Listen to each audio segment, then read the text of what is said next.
The Rear Guard. The castle would hold. No matter the forces, the walls of Cascabel Hall would never fail.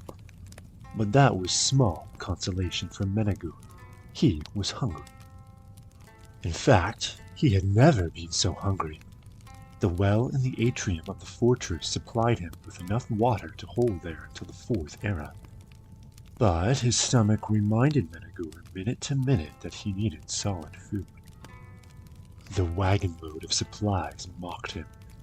When his army, the forces of the King of Solitude, had left Cascabel Hall, and he had manned the battlements as the rear guard to protect their retreat, they had left a wagon behind to supply him with enough food for months. It was not until the night after they left that he inspected the larder and found that nothing edible was in the wagon. Trunk after trunk was filled with netch armor from the army's incursion into Morrowind. Apparently, his Nord confederates had assumed that the lightly opaque material was hardtack in aspect. If the Dunmer, whose caravan had been raided, knew about this, they would never be able to stop laughing. Menegur thought that his fellow mercenary and kinswoman, Erin, would have found this amusing as well. She had spoken with great authority about netch leather, being an expert of swords on light armor. But she had made a point to mention that it could not be eaten like other leather in occasions of hardship. It was a pity she couldn't be there to enjoy the irony, Menegur thought savagely. She had returned to Morrowind even before the king's army had left, preferring a life as a wanted fugitive to a free existence in the cold of Skyrim. All the weeds in the courtyard had been devoured by the rear guard's 16th day manning Cascabel Hall. The entire castle had been scoured, rotten tubers in the mulch pile found and consumed, a dusty bouquet in the countess's bedchamber eaten. Almost every rat and insect but the most cunning infesting the castle walls had been tracked down and gobbled up. The Castellan's chambers, filled with acrid, inedible lawbooks, had yielded up a couple crumbs of bread. Menegur had even scraped moss from the stones. There was no denying it. He would be dead from starvation before his army returned to break the ranks of the enemies who surrounded the fortress.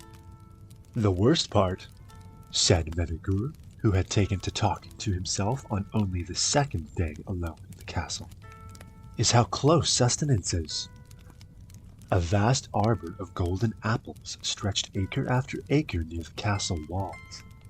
The sunlight cast a seductive gleam on the fruit, and the cruel wind carried sweet smells into Cascabel to torture him. Like most Bosmer, Menegur was an archer.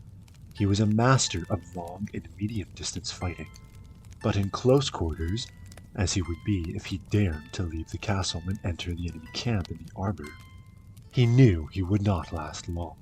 At some point, he knew he would have to try, but he had been dreading the day. Now it was upon him. Menegur put on the netch armor for the first time, feeling the powdery, almost velvet texture of the rendered leather against his skin. There was also a barely perceptible throb, which he recognized as the remnant nematocysts of the netch's venomous flesh, still tingling months after its death with domesticated poison. The combination made him feel energized. Erin had described the sensation perfectly, just as she had explained how to defend himself while wearing netch leather armor. Under cover of night, Menegur crept out of the black gate of the castle, locking it behind him with a rather cumbersome key. He made for the arbor as quietly as he could, but a passing sentry coming behind a tree saw him. Remaining calm, Menegur did as he remembered Erin had instructed, only moving after the attack had been launched. The sentry's blade glided against the armor and knocked to the left, throwing the young man off balance. That was the trick. As he understood it, you had to be prepared to be hit, and merely move with the blow, allowing the membranous armor to divert the injury away. Use your enemy's momentum against him, as Aaron used to say. There were several more close encounters in the arbor, but each swing of an axe and each thrust of a sword found purchase elsewhere. With handfuls of apples, Menegur ran the gauntlet back to the castle.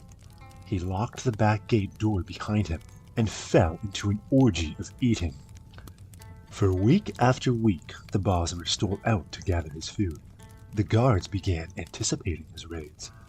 But he kept his schedule irregular and always remembered when attacked to wait for the blow, accept it, and then turn. In such a way, he lived and survived his lonely vigil in Cascabel Hall. 4 months later, as he was preparing for another seizure of apples, Menegur heard a loud clamor at the front gate. Surveying the group from a safe distance on the battlements, he saw the shields of the King of Solitude, his ally the Count of Cascabel, and their enemy, the King of CFRU. Evidently, a truce had been called. Menegur opened the gates, and the combined armies flooded the courtyard.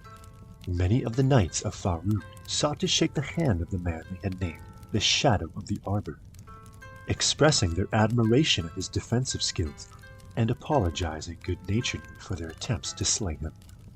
Only doing their job, you know. "There's hardly an apple left on the vines," said the King of Solitude. "Well, I started on the edges and worked my way in," explained Menegur. "I brought back extra fruit to tempt the rats out of the walls so I could have a little meat as well." "We've spent the last several months working out the details of the truce," said the king. "Really quite exhausting. In any rate, the Count will be taking back possession of his castle now. But there is a small detail we need to work out. You're a mercenary, and as such responsible for your own expenses. If you had been a subject of mine, things might be different, but there are certain old rules of law that must be respected." Menegur anticipated the strike. "The problem is," the king continued, "you've taken a good deal of the Count's crops while here. By any reasonable computation, you've eaten an amount equal to and likely exceeding your mercenaries' wages. Obviously, I would not want to penalize you for the excellent job you've done defending the castle in uncomfortable circumstances. But you agree that it's important that we observe the old rules of law, don't you?" "Of course," replied Menegur, accepting the blow. "I'm delighted to hear that," said the king. "Our estimation is that you owe the Count of Cascabel 37 imperial gold. Which I will gladly pay to myself with interest after the autumntide harvest," said Menegur. "There is more left on the vine than you suggest." The Kings of Solitude and CFRU and the Count of Cascabel stared at the Bosmer. "We agreed to abide to the strictest old rules of law, and I've had time to read a great many books over the time you were making your truce. In the Third Era 246, during the reign of Uriel IV, the Imperial Council, in an attempt to clear up some questions of property rights in Skyrim during those chaotic days, decreed that any man without a liege who occupied a castle for more than 3 months would be granted the rights and titles of that estate.